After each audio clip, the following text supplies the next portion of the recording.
Hello cruel world, my name is Dr. Sohom. I'm a consultant forensic psychiatrist. I assess mentally disordered offenders for a living so that you don't have to. So today's video is going to be about a man called John Straffen. He was a serial killer and I'm going to be mainly focusing on his horrific crime which happened in 1952, just hours after he escaped Broadmoor Hospital. The reason I've chosen this is because Broadmoor, as I'll explain later, is a high secure hospital. This is the world of forensic psychiatry, the world I work in. In fact, I've even worked at Broadmoor Hospital. So I feel I have quite a lot to say about this situation. Straffen ended up killing a 5-year-old girl, so goes without saying his crime was horrific. He was labelled as mentally deficient and mentally retarded. So in this video, I'm going to answer the following questions. What's the background to Straffen's horrific story? Could his diagnosis contributed to his crimes? What is Broadmoor? What are the security measures in Broadmoor? And the ultimate question, could this have happened today? So sit back, relax, and welcome to A Psych for Sore Minds. So in 1951, when Straffen was aged around 17, he was taken to 𝐏𝐬𝐲𝐡 colony in Bristol, and he was labelled as being mentally handicapped. So the professionals there thought he had a mental age of around 10. And he also had some hostility and some very negative feelings, resentment for the police, which might have contributed also to his horrific crimes. The same day that he was admitted to that place in Bristol, he killed a young girl named Christine Butcher. And shortly after that, he murdered another girl called Brenda Goddard. He strangled her, left her in a copse, and then bashed her head in with a stone. So really brutal kind of offences. And then straight after that, he went to the cinema to watch a film that was about murder. 3 weeks after that, he killed a girl called Cicely Batstone. He strangled her and left her corpse in a field. He confessed openly to all of these murders, and he was deemed to be unfit to plead, so he couldn't go through trial. Instead, he was sent to Broadmoor Hospital. If you're interested, I've done a whole video on what fitness to plead is, including the Pritchard criteria, which are the legal categories. Very intellectual, go check it out. So what is Broadmoor? As I said before, it's a high secure hospital. There's a common misconception that it's a prison, but it's not a prison. It's a hospital. People who are there for rehabilitation. So the plan is to make them better, to make them safer, so they can eventually be released or discharged. There is a small cohort of patients that are so unwell or are so dangerous that they'll never leave. And when I used to work there 7 years ago, I would see a lot of those patients because I worked in the intensive care unit. Sometimes people are not discharged directly from Broadmoor, but they step down to like a medium secure unit. And if their rehabilitation is very long term, they might even step down further to a low secure unit before they're eventually discharged. So I've actually done a whole series of videos on high profile ex-Broadmoor patients. So go check that out on my channel. I cover Ronnie Kray, celebrity gangster, David Copeland, the nail bomber, and also Charles Bronson, probably Britain's most notorious prisoner of all time. I also talk a bit more about the processes in Broadmoor, like the rehabilitation and security, but in more detail. So back to the story of Straffen. In 1952 in Broadmoor, he was working there as a cleaner, and he was asked to clean the outbuilding, and he actually jumped over the fence and managed to escape. And he was wearing civilian clothes at the time, so nobody suspected him. And he got about 7 miles away, and he was out for several hours. And the victim was a young girl called Linda Bauer. She was only 5 years old, so really is horrendous. Her body was found the next day, and then after that time, Straffen was sentenced to death. I'm sure many of you are probably pleased to hear that. I would like to know your ideas, dear viewers, about the death penalty. Let me know in the comments below. Do you think it's justifiable? Justifiable in some cases, though not others? Or do you have an absolute ethical blanket ban against it? However, later his death sentence was changed to a life sentence by the Home Office at the time because he was deemed to be feeble-minded. What's interesting about Straffen is at the time he was the longest serving prisoner until he died in HMP Franklin in 2007. Now, I know a lot of you watching this are true crime fans, so I've got a question for you. Who is the person that's beaten him? Who is Britain's longest serving prisoners? I will tell you the answer later on in this video. Now, obviously it goes without saying that his crimes were brutal and inexcusable, but if you just take away the emotions and look at it just clinically or logically, it doesn't make sense to me that Straffen was initially deemed to be not fit to plead, sent to Broadmoor, and then not much longer afterwards, within a year, he's sent to prison, because learning disabilities can't be cured. They can be kind of managed, but they can't be cured. So if he had a learning disability back then he still has one. So he should have been sent for rehabilitation, further rehabilitation and treatment, I think. So let's have a look at his actual diagnosis. I levitate while you vegetate. No, sorry, I educate while you vegetate. So nowadays, those kinds of terms, feeble-minded, mentally retarded, do not get used. Apart from the Black Eyed Peas, I think they've got a song called Let's Get It Started or something, and they keep saying the word retarded. That didn't age well. Aged like milk. Not a big fan of the Black Eyed Peas. I think they're a bit overrated. If you listen to the song Where Is the Love, it's catchy, I'll give them that, but actually break down the lyrics, it's kind of like a 10-year-old trying to write a love song. So anyway, nowadays we would call Straffen's diagnosis a learning disability. So that is a pathologically low IQ.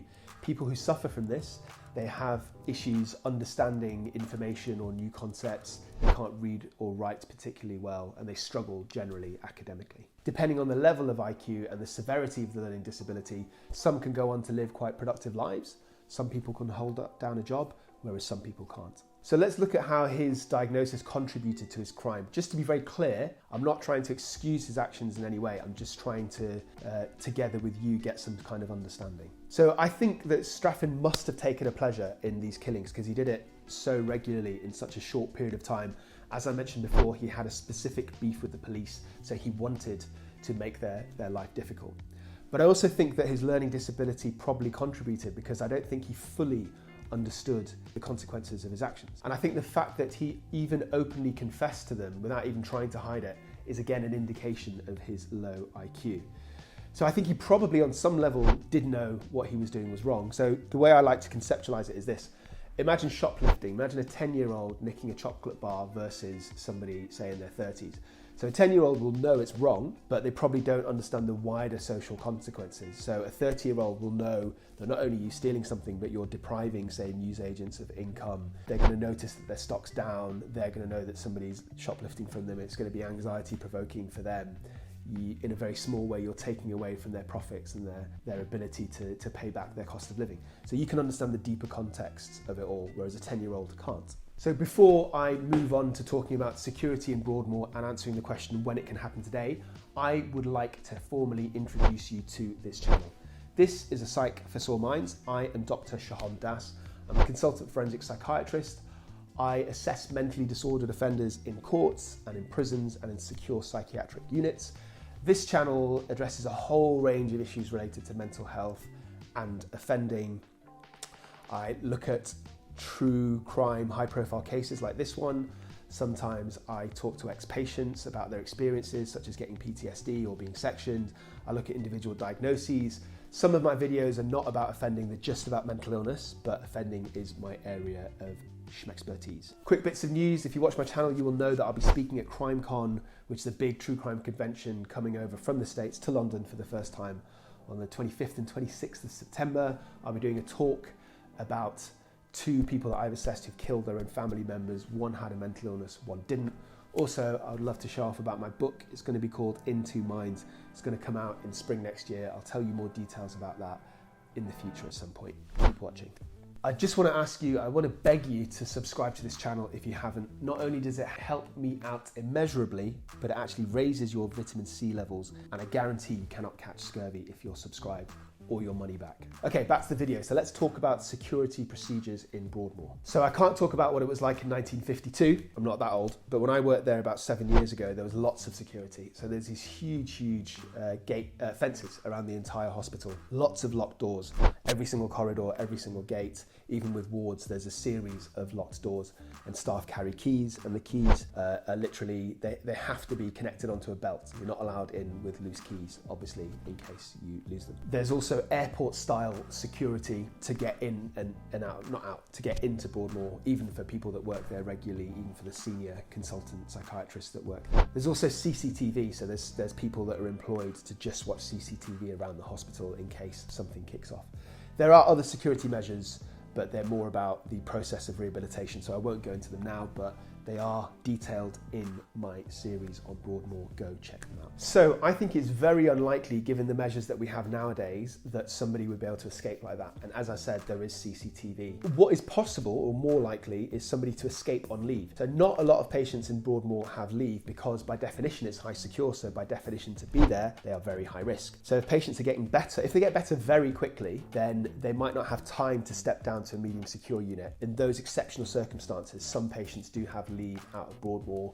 The vast majority of the time it's going to be escorted with a nurse but obviously people can leg it. So it's much more likely that somebody will leave, will try and abscond whilst they're on leave, rather than having to try and get through all the impenetrable security. What happens more often is that people, when they're ready for leave, they step down to a medium secure unit and have leave there. I've actually done a video on a real life siege and attempt for patients to escape from a medium secure unit, one that I used to work in East London, and it includes another story of a man who did escape from for several years from that very place. Go check it out. So let's answer that question. Which prisoner beat Straffen as the longest serving British prisoner? It was, of course, Ian Brady. So any true crime fan will have heard of Ian Brady. Him, along with his wife Myra Hindley, carried out a series of murders known as the Moors murders.